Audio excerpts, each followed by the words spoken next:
दोस्तों 27 फरवरी 2002 को भारत के इतिहास में एक काला दिन है जिसे गोधरा कांड गुजरात दंगा के नाम से जाना जाता है। आज इस काले अध्याय को करीब 22 साल बीत चुके हैं। दरअसल में दोस्तों इसी दिन गुजरात के गोधरा शहर में साबरमती ट्रेन के बोगी को कुछ उन्माद लोगों ने आग लगा दी और इसी कांड में लगभग 59 लोगों की मौत भी हो गई। हालांकि इस मामले में 11 साल बाद सुनवाई हुई और 31 लोगों को आरोपी ठहराया गया था, जिनमें 11 लोगों को फांसी की सजा तक सुनाई गई थी। जब यह घटना हुई तो उस वक्त गुजरात के मुख्यमंत्री नरेंद्र मोदी जी थे और देश के प्रधानमंत्री अटल बिहारी वाजपेयी। राजधर्म का पालन करें। राजधर्म ये शब्द काफी सार्थक है। मैं उसी का पालन कर रहा हूँ, पालन करने का प्रयास कर रहा हूँ। राजा के लिए, शासक के लिए प्रजा प्रजा में भेद नहीं हो सकता, न जन्म के आधार पर, न जाति के आधार पर, न संप्रदाय के आधार पर। आखिर क्या हुआ था उस दिन? कौन है इसका मास्टरमाइंड जो इतनी बड़ी घटना को अंजाम दिया, या फिर इस घटना के पीछे कोई बड़े पॉलिटिकल नेता का हाथ है? चलिए आज हम इस वीडियो में पूरी डिटेल से समझते हैं।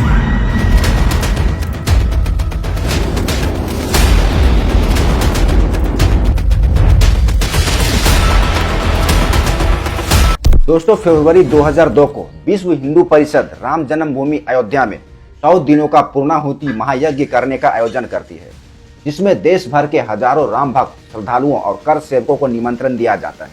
देखिए यहाँ पर कर सेवक का मतलब हुआ अपनी इच्छा से धार्मिक सेवा करने वाले लोग। देश के कोने कोने से हजारों राम भक्त कर सेवक अयोध्या पहुंचने लगते हैं। इसमें गुजरात से भी हजारों कर सेवक 22 फरवरी को अयोध्या जाते हैं और अपना पूर्णाहुति महायज्ञ समाप्त कर 26 फरवरी को वहां से लौटने लगते हैं। गुजरात से आए लगभग 2000 कर सेवक अयोध्या रेलवे स्टेशन पर जमा हो जाते हैं। उस वक्त अहमदाबाद जाने के लिए पूरी अयोध्या स्टेशन राम भक्ति में डूबी हुई थी, लेकिन इन कार सेवकों को नहीं मालूम था यह हमारे लिए अंतिम सफर होने वाली है। और 26 फरवरी को सभी कर सेवक साबरमती ट्रेन में बैठ जाते हैं अहमदाबाद जाने के लिए। ऐसा कहा जाता है कि ज्यादातर कर सेवक S5 और S6 बोगी में ही सवार हुए थे। अयोध्या से साबरमती ट्रेन निकल पड़ती है और 27 फरवरी को सुबह गोधरा स्टेशन पर पहुंचती है। उस वक्त सुबह के 7:45 का टाइम हो रहा था। ठंडी का भी मौसम था। कुछ लोग ट्रेन से नीचे उतरते हैं, चाय पीते हैं, सामान खरीदते हैं। कुछ ही देर बाद ट्रेन का सिग्नल ग्रीन होता है और ट्रेन वहां से चल पड़ती है। दोस्तों ट्रेन प्लेटफार्म पर धीरे धीरे चल रही थी। तभी किसी ने ट्रेन में लगे हुए इमरजेंसी ब्रेक चेन को बार बार खींचकर ट्रेन को रोकना चाह रहा था। कुछ ही पल में ट्रेन पटरी पर रुक जाती है और कहा जाता है कि ब्रेक चेन एक बार नहीं बल्कि बार बार खींची गई थी। जैसे ही ट्रेन रुकी वैसे ही करीब 2000 दरिंदों की भीड़ ने आकर ट्रेन पर हमला चालू कर दिया। पत्थरबाजी हुई, फिर दरिंदों की प्यास यहीं तक नहीं बुझी।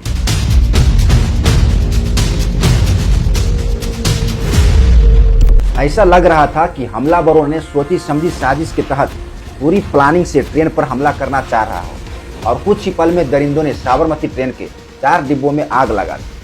आग भी इस हद तक लगाई कि उस ट्रेन से बाहर निकलने का किसी को मौका तक नहीं मिला और उसमें लगभग 27 महिलाएं, 10 बच्चे सहित 59 यानी 59 लोगों की जलकर मौत हो गई।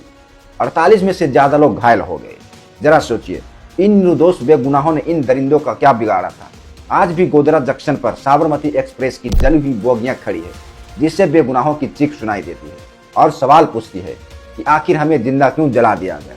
यहाँ पर एक बात हमें समझनी होगी कि इन हमलावरों ने S5 और S6 बोगी को ही क्यों टारगेट किया था, क्योंकि इसमें ज्यादा कर सेवक थे और इसी 2 डब्बे के पीछे पूरी गोधरा कांड की इनसाइड स्टोरी छुपी हुई है। जब यह गोधरा कांड हुआ तो उस वक्त गुजरात के चीफ मिनिस्टर नरेंद्र मोदी जी थे और उनके लिए यह एकमात्र ट्रेलर था। पिक्चर तो अभी बाकी है। गोधरा के बाद 6 महीने के बाद अक्षरधाम हुआ था। मेरी पार्टी की आवश्यकताओं की पूर्ति के लिए मुझे जो कुछ भी करने पड़ेगा वो सब कुछ करने के लिए मैं कोशिश करूंगा। घटना के बाद जल्दीबाजी में पुलिस अफसरों की मीटिंग बुलाई गई और निर्देश दिया गया कि गोधरा में और आसपास के इलाकों में माहौल शांत रखा जाए, लेकिन तब तक बहुत देर हो चुकी थी और अगले ही दिन 28 फरवरी को यह घटना दंगे का रूप ले लेती है। माहौल पूरी तरह से बिगड़ जाता है। उस वक्त मीडिया पर सरकार का कंट्रोल नहीं था, जिस वजह से मीडिया अपने हिसाब से 24 घंटे लाइव ब्रॉडकास्टिंग करने लगी और टीवी चैनलों के माध्यम से लोगों तक गोधरा कांड की खबर पहुंचने लगी। फिर गोधरा से कर सेवकों को खुले ट्रक में रखकर ऐसे ही अहमदाबाद लाया गया। हालांकि कायदा तो यह कहता है कि सभी कर सेवकों को उनके परिवार को या फिर गवर्नमेंट को हैंडओवर कर देनी चाहिए, लेकिन ऐसा नहीं होता है और विश्व हिंदू परिषद को सौंप दिया गया। इनका कहना था कि यह हमारे कर सेवक हैं, इसीलिए इन्हें हम ले जाएंगे। हद तो तब हो गई जब लाशों को ट्रक में भरकर गली से ले जाया जा रहा था। जाने वक्त लोगों की भावनाएं आहत होने लगी और बदला लेने की भावना बढ़ने लगी। जिन जिन लोगों की निगाहें लाशों पर पड़ी वे काफी गुस्से में थे। इधर लोग गुस्से को संभाल नहीं पा रहे थे और उधर न्यूज चैनल के माध्यम से लोगों को गोधरा साबरमती ट्रेन जलने की खबर मिल रही थी और कुछ ही वक्त में यही घटना गुजरात में दंगों का विकराल रूप ले लेती है, जिससे पूरा गुजरात जल उठता है और हिंसा का रूप ले लेता है। जगह जगह पर मारकाट, हिंसा, तांडव मचने लगती है। उस वक्त माहौल इतना खराब था कि इंसान को समझ ही नहीं पा रहा था कि गांधी की धरती पे अहिंसा कैसे फैल गई। कोई भी हिंदू या मुस्लिम दंगा शुरू नहीं करता है। पॉलिटिकल पार्टी के जो निवेदन होते हैं उसकी वजह से कुछ जो कौमवादी तत्व होते हैं वही दंगों की शुरुआत करते हैं। ऐसा कहा जाता है कि ऊपर से पुलिस प्रशासन को कुछ न करने का निर्देश मिला हुआ था। हालांकि ऐसा कुछ साबित नहीं हो पाया है और 1 मार्च को भारत बंद करने का ऐलान किया गया। गुजरात में दंगा इस लेवल तक बढ़ गया कि इंसान और जानवर में कोई फर्क ही नहीं लग रहा था। हैवानियत की सभी सीमाएं पार हो चुकी थी। गोधरा दंगा में सबसे ज्यादा अमानवीय घटना अहमदाबाद के नरोदा पाटिया में हुआ था। विश्व हिंदू परिषद और बजरंग दल के लोग 28 फरवरी को नरोदा पाटिया पहुंच जाते हैं और वहां के लोगों पर हमला चालू कर देते हैं। यहाँ पर आपको एक बात बताना जरूरी है कि जो नरोदा पाटिया है वह एक मुस्लिम बहु इलाका है और यहाँ ज्यादातर गरीब आबादी रहती है। इस आबादी का दूर दूर तक कोई भी गोधरा कांड से कनेक्शन नहीं था, बस मुस्लिम आबादी थी, इसीलिए इन्हें टारगेट किया गया। 1-2 नहीं बल्कि 150 से करीब लोग मारे गए।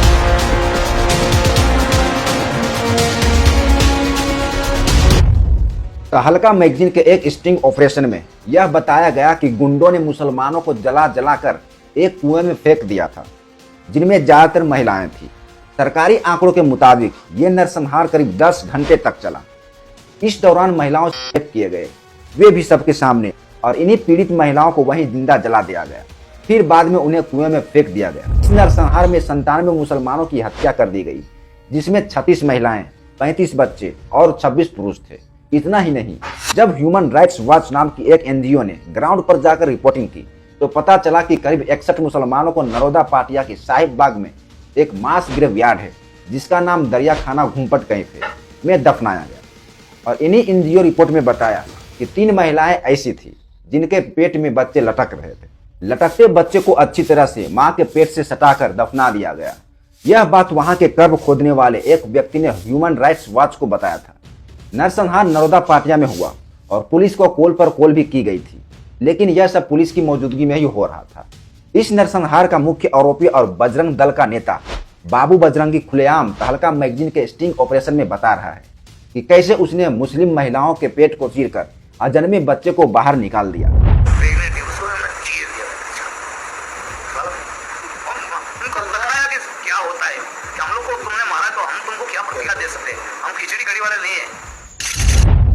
और इस स्टिंग ऑपरेशन में बाबू बजरंगी यह भी बता रहा है कि जो काम गुजरात में नरेंद्र मोदी जी कर सकते हैं वो काम कोई और नहीं कर सकता। पुलिस सामने खड़ी रही और हमने मुसलमानों की हत्याएं कर दी। मोदी न होते तो हम ये काम कभी नहीं कर पाते। चैलेंज कर दिया अगले दिन, आपने लिख ले देना, मैं मर जाऊंगा मैं। नहीं कोई सामने तो वहीं चैलेंज कर दिया था। जब गोधरा में हम गए और लाशें देखी, हमने उनको वहीं चैलेंज कर दिया था, इससे 4 गुना लाश हम पाटिया में गिरा डालेंगे। पाटिया में ब्लड कमांडो लिखा है, दूसरे दिन आए थे, साथ के बहाने आए, जो थे बोले हमने के बोले तुमको डरने हैं। अच्छा, बाकी तो क्या बोल इतना तो आश्वासन दे दिया, फिर उसको खुला हम लोग बोल नहीं सकते। इतना आश्वासन दिया उन्होंने, खुला बोल के हिसाब से तो मार है यार। सिर्फ एक आदमी बीजेपी इस हिंसा को रोकने के लिए धारा 144 लगा दी गई और भारतीय सेना के जवानों को बुलाना पड़ा। ऐसे ही एक और भयानक घटना होती है गुलबर्ग सोसाइटी में। दंगाइयों ने लोहे के गेट को तोड़ दिए और सोसाइटी के अंदर घुस गया, घरों में हमला करना चालू कर दिया। ये लाइन से घरों को जला दिए और चुन चुन कर लोगों को बाहर निकालकर काट दिया गया। गुलबर्ग सोसाइटी की जमीन खून से पूरी लथपथ हो गई। वहां के कांग्रेसी नेता एहसान जाफरी को भी मार दिया गया और वहां सिर्फ एक परिवार बच गया, रफीक मंसूर। रफीक मंसूर के कुल 23 परिवार थे, जिनमें 19 लोगों की हत्याएं कर दी गई।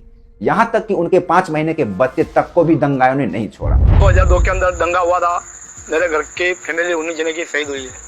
हमको तो मालूम भी नहीं था, सुबह का टाइम था, हम लोग चाय नाश्ता कर रहे थे, चाय वाय पी रहे थे, वो टोला एकदम से वो हो गया। फिर पुलिस आई, पुलिस वालों ने भी थोड़ा भगाया उनको, फिर वापस टोला थोड़ा बढ़ के आया था। फिर रेलवे स्टेशन पे थी, सब पूरा टोला आया, पूरा यहाँ से पूरा छत पे पूरा टोला आया, वो सामने वाला गेट सब तोड़ डाला था, पूरा बड़ा गेट तोड़ के सब अंदर घुस गए थे, काटम काटी चालू कर दी थी। अब मेरे घर की फैमिली 19 जने की शहीद हुई है, मेरे 23 जने थे मेरा परिवार। क्योंकि गुलबर्ग सोसाइटी भी मुस्लिम बहु इलाका था। ऐसे ही एक और भयानक घटना गोधरा से 40 किलोमीटर दूर कालोल गांव में हुई थी। वहां भी सांप्रदायिक हिंसा भड़क उठी और हिंदू मुसलमान आपस में लड़ गए। यहाँ भी सबसे दर्दनाक घटना कालोल में स्थित अंबिका सोसाइटी के पास हुई। डेलोल गांव से कालोल जा रहे मुसलमानों का एक समूह पर दंगाइयों ने हमला कर दिया, जिसमें 11 मुसलमानों को मारकर जला दिया गया। बाकी 17 लोग जैसे तैसे कर जान बचाकर वहां से भाग निकले। एक महिला ने तो शिकायत की कि उनके साथ सामूहिक बलात्कार किया गया था। ऐसे ही एक और घटना 1 मार्च को बड़ोदरा में हुई थी। बड़ोदरा में एक हनुमान टेकरी करके एक एरिया है, जहां एक बेस्ट बेकरी नाम से एक बेकरी चलती थी, जहां पर 14 लोग छुपे थे। उसमें 11 मुसलमान और 3 हिंदू थे, जो उसी बेकरी में काम करते थे। इन 14 के 14 लोगों को रात 8 बजे इसी बेकरी में जिंदा जला दिया गया और आज तक सबूत न होने के कारण किसी को सजा तक नहीं हुई। कहा जाता है कि ऐसे दंगाइयों को एड्रेस प्रोवाइड किए जा रहे थे जहां पे मुस्लिम इलाका हो।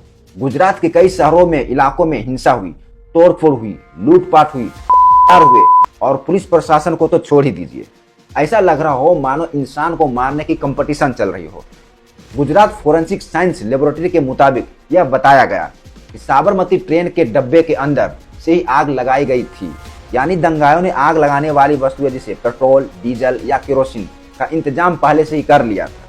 गोधरा कांड हिंसा के जांच करने के लिए गुजरात सरकार ने 2002 में एक सुप्रीम कोर्ट के रिटायर्ड जज जेटी नानावती और न्यायमूर्ति केजी शाह की अध्यक्षता में नानावती शाह आयोग का गठन किया। ये आयोग शुरुआत से ही विवादों में फंसा रहा, क्योंकि जेटी नानावती ने ही सिख दंगों की जांच भी की। इस आयोग ने 3000 हलफनामा और 1000 गवाहों के आधार पर यह बताया कि साबरमती ट्रेन में मारे गए 59 लोगों में से ज्यादातर कर सेवक थे, जो अयोध्या से लौटकर घर आ रहे थे और S6 में सोची समझी साजिश के तहत आग लगाई गई थी। इस ट्रेन अग्निकांड का मास्टरमाइंड गोधरा का एक मौलवी हुसैन हाजी इब्राहिम उमर जी और एक रिटायर्ड पुलिस अफसर नानू मियां का हाथ था। आयोग ने यह भी बताया कि ट्रेन को जलाने के लिए जो साधन थे, पेट्रोल और डीजल, उन्हें जुटाने में रज्जाक कुरकुरे दोषी था। मई 2004 में लोकसभा का चुनाव हुआ और केंद्र में यूपीए की गठबंधन सरकार बनी, जिसमें लालू प्रसाद यादव को रेल मंत्री बनाया गया था।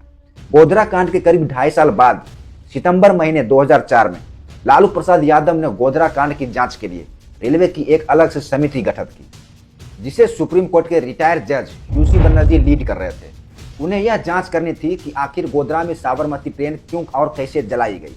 फिर 17 जनवरी 2005 को यूसी बनर्जी की कमेटी ने अपनी अंतरिम और फाइनल रिपोर्ट पेश करते हुए कहा कि गोधरा कांड साबरमती ट्रेन में आग लगाई नहीं गई, बल्कि आग लगी, यह मात्र एक घटना भर है। हालांकि गुजरात हाईकोर्ट इन्हें असंवैधानिक बताकर रद्द कर दिया और आयोग को ही गलत बता दिया। लेकिन तत्कालिक रेल मंत्री लालू प्रसाद यादव ने इस रिपोर्ट के दम पर यह कहा कि गोधरा कांड मोदी ने ही करवाया था। उस वक्त भाजपा विपक्ष में थी और उन्होंने आरोप लगाया कि बिहार में चुनाव होने वाले हैं, इसीलिए यूपीए ऐसा रिपोर्ट ला रही है ताकि बिहार में उन्हें ज्यादा से ज्यादा फायदा मिले। खैर, ये तो आरोप प्रत्यारोप था।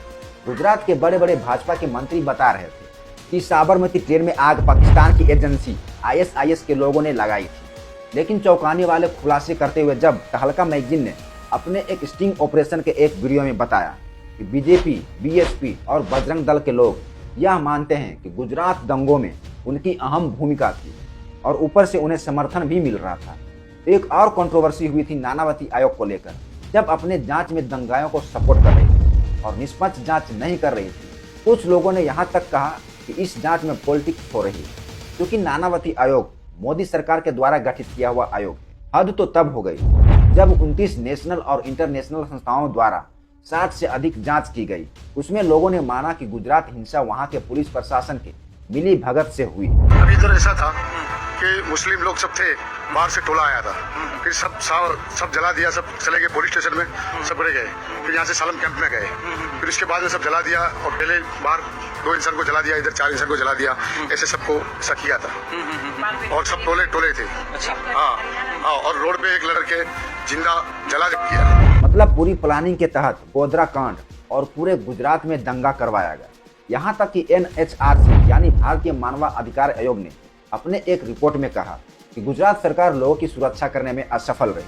यहाँ तक कि अमेरिका और कई यूरोपीय देशों ने मोदी को अपने यहाँ एंट्री से बैन कर दिया। 28 फरवरी 2002 को इस अग्निकांड में कामन लोगों को गिरफ्तार किया गया। फिर 17 मार्च 2002 को ही एक सदस्य हाजी बिलाल को आतंकवादी विरोधी कमेटी द्वारा पकड़ा गया। इसके बाद गोधरा नगर पालिका के अध्यक्ष हुसैन कलोटा को भी मार्च में ही गिरफ्तार किया गया। फिर SIT की रिपोर्ट में कहा गया कि साबरमती एक्सप्रेस के S6 में 59 लोग मारे गए थे और 1540 लोगों की भीड़ ने ट्रेन पर हमला किया था। चार्जशीट में यह भी कहा गया कि भीड़ ने पुलिस पर हमला किया और फायर ब्रिगेड की गाड़ी को नजदीक आने नहीं दिया गया। इस गोधरा कांड के करीब 10 साल बाद 2011 में ट्रायल कोर्ट ने 31 लोगों को दोषी ठहराया और 63 अन्य लोगों को बरी कर दिया। ट्रायल कोर्ट ने भी माना कि घटना एक सुनियोजित साजिश के तहत हुई थी। SIT ने मौलवी सईद अमर जी को साजिशकर्ता का मास्टरमाइंड बताया था, लेकिन कोई सबूत न मिलने की वजह से 62 अन्य आरोपियों के साथ सईद उमर जी को भी बरी कर दिया गया। इसमें 11 दोषियों को मौत की सजा हुई थी, लेकिन अक्टूबर 2017 में गुजरात हाईकोर्ट ने इसे उम्र कैद में बदल दिया और बाद में नरेंद्र मोदी को भी सुप्रीम कोर्ट के द्वारा क्लीन चिट दे दी गई। इस गोधरा नरसंहार का फैसला भी हो गया, कुछ को सजा भी मिली और कुछ लोग बरी भी हो गए सबूतों के अभाव में। लेकिन आज भी गोधरा कांड के कुछ सवाल ऐसे हैं जो अपने आप में प्रश्न खड़ा करती है। आखिर ट्रेन के S5 और S6 को क्यों निशाना बनाया गया था? क्या 1992 में हुए बाबरी मस्जिद पर हमला का बदला लिया गया, या फिर गोधरा में ट्रेन जलाने से पहले लोगों की भीड़ ने कपड़े में पेट्रोल भिगोकर रखा था आग लगाने के लिए? तब पुलिस प्रशासन कहाँ थी? उन्हें क्यों नहीं रोका गया? भीड़ जमा क्यों होने दी गई? आखिर दंगाइयों को बम, हथियार, तलवार कहाँ से सप्लाई की गई? सबसे चौंकाने वाली बात तो तब हो गई जब गुजरात के मंत्री हरेन पांड्या ने कुछ राज बताने की कोशिश की तो उन्हें मरवा दिया गया। इस गोधरा कांड में माया कोडनानी की भी अहम भूमिका बताई जाती है, दंगा भड़काने के लिए और करवाने के लिए, जो हम आपको अगले वीडियो में बताएंगे।